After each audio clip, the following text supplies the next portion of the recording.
Magandang araw. Ako po si Mark Lester Lirag. Ito po ang aking daily devotion. Purpose.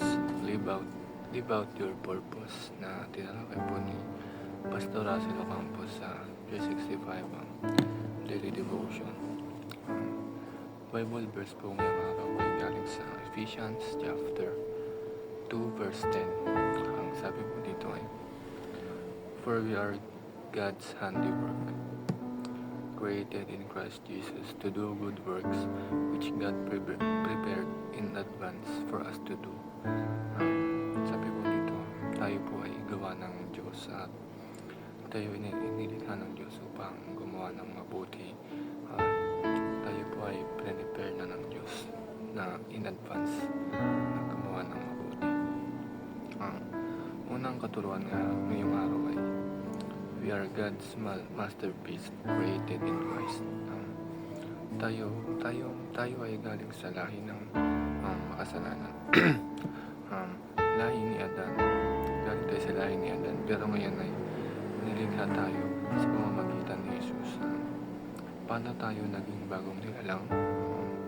Si Jesus ay siya yung namatay sa krus ng Kalbaryo upang tayo ay mamatay din kasama niya sa krus, at yung mga kasalanan na dala natin ay namatay na rin sa krus. At nung si Jesus ay muling nabuhay ay tayo din ay naging bagong nilalang o tayo ay nagkaroon ng bagong buhay.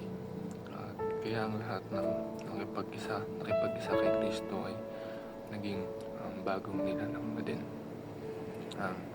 Second teaching is we are God's instruments for good works. Dati ay tayo ay instrumento tayo ng kasamaan. Dati yung katawan natin ay pinapagamit natin sa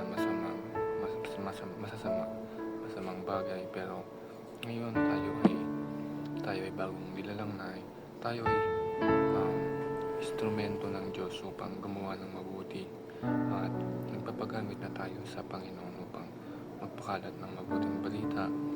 Nagpapagamit tayo sa Panginoon upang mag-spread ng peace and kindness, at ginagamit tayo ng Diyos upang tumulong sa kapwa natin, at ang ating mga kamay ay ginagamit natin sa paglilingkod sa Diyos.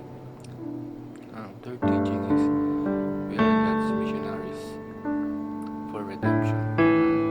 Dati ang mga tao ay malayo sa Diyos at nare-rebelde sa Diyos, pero nung sinugo ng Diyos ang kanyang kaisa-isang anak na si Jesus ay sinugo niya ito upang sakupin ang buong bansa, at tayo ay may misyon upang magpalaganap ng salita ng Diyos, upang tulungan ng Diyos na mapalugod ang bawat bansa.